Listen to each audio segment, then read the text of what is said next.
உங்களோட monthly medicines with 20% discount and free டெலிவரியோட வாங்கணும்னா உடனே சக்தி ஃபார்ம் ஆப்பை டவுன்லோட் பண்ணுங்க. மூத்த பத்திரிகையாளர் திரு பிரியனும் இணைந்திருக்கிறார். பாட்டாளி மக்கள் கட்சி பாஜக கூட்டணி கிட்டத்தட்ட உறுதியாக இருப்பதாக தகவல். இது ஒரு ஒரு வலுவான அணி அப்படிங்கிற ஒரு இமேஜை பாமக இணைந்தால் பாஜக கூட்டணிக்கு ஒரு எண்ணம் வராதா? பாட்டாளி மக்கள் கட்சி, டிடிவி தினகரன், ஓபிஎஸ், ஏற்கனவே இருக்கக்கூடிய ஜான் பாண்டியன், பாரிவேந்தர், இந்த மாதிரி ஒரு ரெயின்போ கோலிஷனா இந்த அணி காட்சியளிக்காதா? அதிமுக ஒரு மெகா கூட்டணி அமைக்க போறோம்னு சொல்லும்போது இந்த அணி உண்மையிலேயே ஒரு மெகா கூட்டணியாக காட்சியளிக்காதா? வணக்கம் மதி. அதாவது இந்த எலெக்ஷனை பொறுத்த மட்டும் பல்வேறு தரப்பினரோட ஓட் பேங்கை தெரிஞ்சிக்க வேண்டிய ஒரு எலெக்ஷனா இருக்கு. தமிழ்நாட்டில் பாஜக வளர்ந்திருக்கா இல்லையா, அதுவும் தெற்குல மட்டும்தான் வளர்ந்திருக்கா, மேற்குல மட்டும்தான் வளர்ந்திருக்கா, வட மத்திய மாவட்டங்கள்ல வளர்ந்திருக்கா அப்படின்ற ஒரு கேள்வி இருக்கு. இல்லாத ஓபிஎஸ்க்கும் டிடிவியாவது ஒரு 2% ஓட்டு எஸ்டாப்ளிஷ் பண்ணியிருக்காரு. ஓபிஎஸ்க்கு என்ன செல்வாக்கு இருக்குன்னு நமக்கு தெரியாது.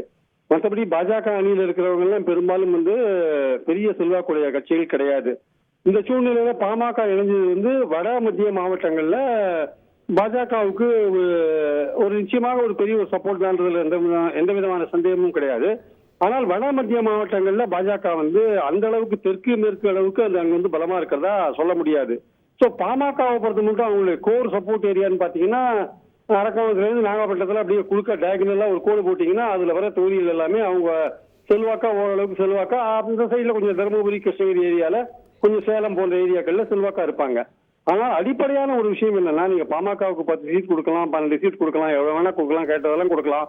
ஆனால் பாமக அதோடைய சப்போர்ட் பேஸ் ஓட்டு மட்டுமே வாங்குறதே தவிர மற்றவங்களோட ஓட்டை அது வாங்குறது இல்ல. மற்ற கட்சியில இருக்கிற வன்னியர் ஓட்டு அது வாங்குறது இல்ல. அதனால அது தோக்குறது. ஆக்சுவலா அதோட கோர் ஏரியாலே அது ஏன் தோக்குறதுன்னா 72 தொகுதிகள் இருக்கு மத்திய வட மாவட்டங்கள்ல. அது 72 தொகுதிகள் அதிமுக பாமக இருந்த கூட்டணி, பாஜக இருந்த கூட்டணி 9 தொகுதிகளை தான் வின் பண்ணிட்டு, அதுல ஒரு தொகுதியில மயிலத்தில் மட்டும்தான் பாமக வின் பண்ணிட்டு. அது என்ன காரணம் அதுக்கு? ஆக்சுவலா பாமகவுக்கு மத்தவங்க ஓட்டு டிரான்ஸ்பர் ஆகுது இல்ல. பாமக அதோட 6% ஓட்டுலயே இருக்கிற போது சில தொகுதிகளுக்கு ஸ்பெசிபிக்கா சில தொகுதிகள்ல 20%, 22% கூட ஓட்டு இருக்கலாம், விக்கிரவாண்டி போன்ற இடங்கள்ல. ஆனால் வின் பண்ற அளவுக்கு அவங்களுக்கு ஓட்டு வங்கி இல்ல. அதனால பாமகவுக்கு நீங்க இடங்கள் கொடுத்து சேர்த்திருந்தாலும் அது தன்னுடைய வாக்கு வங்கியை இன்னும் பரவலாக அதிகரித்தாலே தவிர அதனால மற்ற கட்சிகளுக்கு பெனிஃபிட்டோ மற்ற கட்சிகளுக்கு அதனால பெனிஃபிட்டோ இருக்கிறதுக்கான வாய்ப்புகள் கிடையாது. எஸ்பெஷலி பாஜகவுக்கு மத்திய வட மாவட்டங்கள்ல இதுவரை பெரிய அளவுக்கான செல்வாக்கு எதுவும் கிடையாது. மேற்கு தெற்கு மாதிரி சொல்ல முடியாது. I request you to hold your thought. திரு ஜேவிசி ஸ்ரீராம் இதுக்கு ரெஸ்பாண்ட் பண்ணுங்க. இங்க டிரான்ஸ்ஃபரபிலிட்டி அப்படிங்கிறது மிகப்பெரிய கேள்விக்குறிங்கிறார் சார். மிகப்பெரிய கேள்விக்குறின்னு சொல்லிட்டு இருப்பாங்க சார். பிகாஸ் யாரு பிஜேபிக்குள்ள வந்தா கூட சில பத்திரிகையாளர்கள் அவர்களுடைய பழைய கண்ணாடியை மாற்றவே மாட்டாங்க. அதாவது BJP ADMK PMK alliance proven alliance. தர்மபுரியில அன்புமணி ராமதாஸ பிஜேபி ஜெயிக்க வைக்க முடிஞ்சது 2019 அண்டர் தி லீடர்ஷிப் ஆஃப் மோடியோட பேச காமிச்சு. ஆனா அதிமுக டிரான்ஸ்பரபிலிட்டி பண்ண முடியல. இன்னைக்கு டிரான்ஸ்பர் பண்ண முடியாத இருக்கக்கூடிய ஒரு கட்சியினுடைய வாக்குன்னு பாத்தீங்கன்னா அது பிஎம்கே பிஜேபி ப்ரோவன் அலையன்ஸ். எப்படி சொல்றீங்க? 2019 டிரான்ஸ்பர் இருந்ததா? 2019 அதிமுக உட்கார்ந்துட்டு இருந்தாங்களா, அங்கதான் வரேன். இன்னைக்கு ஓட் டிரான்ஸ்பரபிலிட்டியில இருக்கிறதுலயே மோசமான கட்சி அனைத்து எடப்பாடியார் தலைமையில இருக்கக்கூடிய அனைத்து இந்திய அண்ணா திராவிட முன்னேற்ற கழகம். அது டைம் அண்ட் அகைன் ப்ரூவ் ஆயிடுச்சு. இன்னைக்கு ஒரு கட்சி கூட எடப்பாடியாரை நோக்கி வர மாட்டேன்றாங்கன்னா அதற்கு காரணம் அவங்க பண்ண 2019 2021 பண்ண அவர்களுடைய சதி கிளியர் கட்டா டேட்டா பாயிண்ட்ல தெரியுது. நீங்க எடுத்து பாருங்க சார். கோயம்புத்தூர் சவுத்ல அதிமுக வாக்காளர்கள் அனைவரும் வானதி சீனிவாசனுக்கு 2021 ஓட்டு போட்டிருந்தாங்கன்னா வானதி சீனிவாசன் 30,000 ஓட்டு லீடிங்ல 26,000 ஓட்டு லீடிங்ல ஜெயிச்சிருக்கணும். ஆனா ஜெயிச்சது 1000 ஓட்டு வாக்கு ஜாஸ்தி தான். விச் மீன்ஸ் எடப்பாடியார் தலைமையில் இருக்கக்கூடிய அதிமுக வாக்குகள் அது கமலஹாசனுக்கு போச்சு. அது வானதி சீனிவாசனுக்கு வரல. இந்த டிரான்ஸ்பரபிலிட்டி ப்ராப்ளம் இருக்கிறத தெரிஞ்சுதான் யாருமே இன்னைக்கு அதிமுக பக்கம் போக மாட்டேன்றாங்க. பத்திரிகையாளர் கூட எந்த பத்திரிகையாளருக்கும் தைரியம் இல்ல. அதாவது மெசேஜுக்கு பதில் சொல்லணும், மெசஞ்சருக்கு பதில் சொல்றதுதான் பாஜகவோட முக்கியமான வேலையா இருக்கு. அது ஒரு பக்கம் இருக்கட்டும். That is different thing. Okay, நான் என்ன சொல்ல வருது என்னன்னா, கடந்த தேர்தலில் பாத்தீங்கன்னா கடந்த 2 தேர்தல் 19, 21 தேர்தலில் பாத்தீங்கன்னா பாஜக ஏதாவது ஒரு மத்திய வட மாவட்டங்களை வெற்றி பெற்றிருக்கா, இல்ல அதோட ஓட்டு ஏதாவது வந்து பாமகவுக்கோ அதிமுகவுக்கோ டிரான்ஸ்பர் ஆயிருக்கா? ஏன் அவங்க வந்து வெற்றி பெறல? ஏன் வந்து மோசமா தோல்வி அடைஞ்சாங்க? பாஜகவுக்கு இந்த அண்ணாமலை வந்த பிறகு பாஜக வளர்ந்துருக்குன்னு ஒரு ஒரு நெரேட்டிவ முன்னாடி வைக்கிறாங்க சார். சரி, 2 வருஷ காலத்துல தீவிரமான ஒரு பிரச்சாரத்தை மேற்கொண்டிருக்காங்க. ஏதோ வளர்ந்துருக்குன்னு சொன்னா கூட அது எந்த அளவுக்கு வளர்ந்துருக்குன்றது ஒரு கேள்விக்குறி. அவங்க பாஜகவுடைய பார்வையில வந்து இது பிரம்மாண்டமா வளர்ந்துருக்கு, தமிழ்நாடு முழுக்க ஒட்டுமொத்தமா வளர்ந்துருக்குன்னு அவங்க பார்வை இருக்கு. நம்ம பார்வையில வந்து நம்ம அதை வந்து அவங்க வந்து குறை சொல்றாங்க. அது குறை சொல்லிட்டு போட்டோம். அது அவங்களுடைய பாயிண்ட் என்னன்னா, நம்மளுடைய பார்வையில மத்திய வட மாவட்டங்கள்ல பாஜகவுக்கு தெற்கு மேற்கு மாவட்டங்கள் மாதிரி செல்வாக்கு கிடையாது. அதனால பாஜக நின்னாலுமே பாமக ஓட்டுறதுக்கு டிரான்ஸ்பர் ஆகுமான்னு தெரியாது. பாமக நின்னாலுமே பாஜக ஓட்டுறதுக்கு டிரான்ஸ்பர் ஆகுமா அந்த அளவுக்கு செல்வாக்கு பெற்றிருக்கான்னு தெரியாது.